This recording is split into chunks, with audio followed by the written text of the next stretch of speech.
Ukraine पर रूसी आक्रमण के बाद जापान ने कुरील द्वीप समूह पर अपना दावा बढ़ा दिया है, जो वर्तमान में रूस के नियंत्रण में है।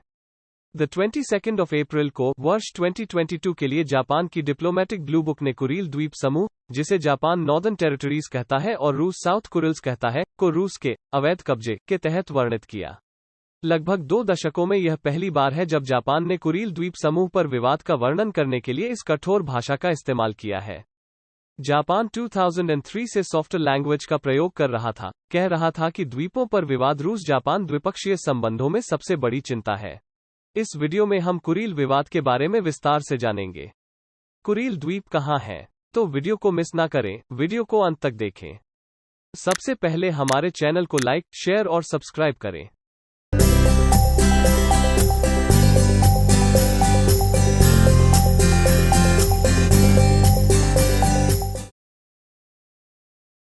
कुरील द्वीप रूस के सखेलिन ओब्लास्ट क्षेत्र में स्थित है, जो एक ज्वालामुखीय द्वीप समूह है।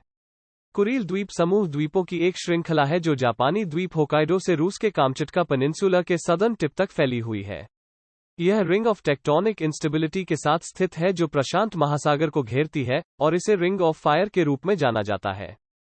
कुरील द्वीप समूह 1300 किलोमीटर की दूरी तय करता है।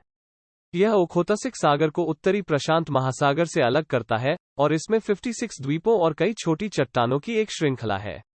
श्रृंखला के समानांतर प्रशांत तल में कुरील खाई है, जो 10.5 किलोमीटर से अधिक की गहराई तक पहुंचती है। द्वीपों को 3 उपसमूहों में विभाजित किया गया है जो गहरे स्ट्रेट से अलग होते हैं। नॉर्दर्न कुरिल आइलैंड्स शुमिशु से शियाशकोटन तक हैं, सेंट्रल कुरिल आइलैंड्स मटुआ से सिमुशिरो तक हैं, सदर्न कुरिल आइलैंड्स चिरपोए से कुनाशीर तक हैं। क्रसेंटन स्ट्रेट नॉर्दर्न कुरिल आइलैंड्स को सेंट्रल कुरिल आइलैंड्स से अलग करता है। बूसोल स्ट्रेट सेंट्रल कुरिल आइलैंड्स को सदर्न कुरिल आइलैंड्स से अलग करता है।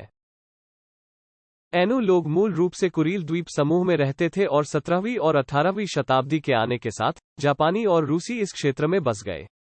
आज रूस पूरी श्रृंखला पर नियंत्रण रखता है, हालांकि जापान अभी भी दक्षिण में 4 द्वीपों के ओनरशिप का दावा करता है। जापान में विवादित द्वीपों को देश के नॉर्दर्न टेरिटरीज के रूप में जाना जाता है।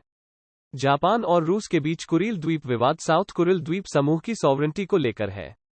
विवादित द्वीप हबोमाई द्वीप समूह, शिकोटन, कुनाशिरी या कुनाशीर और एटोरोफू या एटुरुप हैं।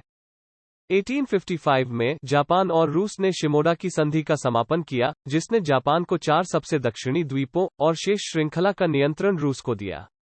सखेलिन द्वीप जॉइंट एडमिनिस्ट्रेशन के अधीन होगा। 1875 में दोनों देशों के बीच हस्ताक्षरित सेंट पीटर्सबर्ग की संधि में रूस ने सखेलिन द्वीप के निर्विरोध नियंत्रण के बदले में कुरीलों का कब्जा जापान को सौंप दिया। 1905 के रूस जापानी युद्ध में रूस की हार के बाद जापान ने दक्षिणी सखेलिन पर नियंत्रण हासिल कर लिया। द्वितीय विश्व युद्ध के अंतिम दिनों के दौरान जापान पर युद्ध की घोषणा के बाद सोवियत यूनियन ने पूरी कुरील श्रृंखला और दक्षिणी सखेलिन पर कब्जा कर लिया। 1951 में अलाइड पावर्स और जापान के बीच हस्ताक्षरित सैन फ्रांसिस्को शांति संधि में कहा गया है कि जापान को कुरील द्वीप समूह के सभी अधिकार, शीर्षक और दावा को छोड़ देना चाहिए, लेकिन यह उन पर सोवियत यूनियन की सॉवरेंटी को भी मान्यता नहीं देता है। सोवियत यूनियन हस्ताक्षर नहीं करता है, और जापान बाद में दावा करता है कि 4 दक्षिणी द्वीप कुरील श्रृंखला का हिस्सा नहीं है।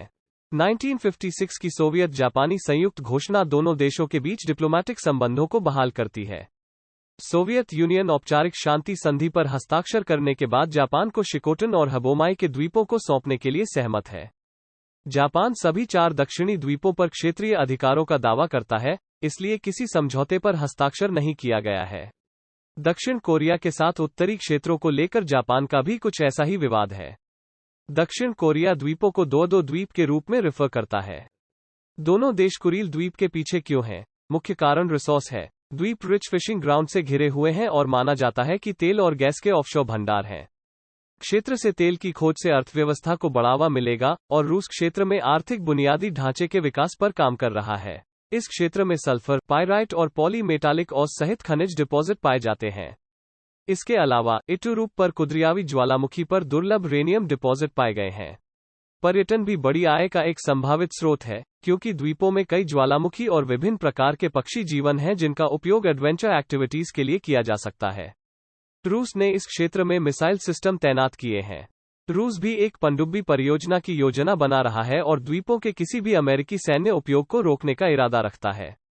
जापानी लोग, विशेष रूप से होकाइडो में कंजर्वेटिव्स, द्वीपों से भावनात्मक रूप से जुड़े हुए हैं।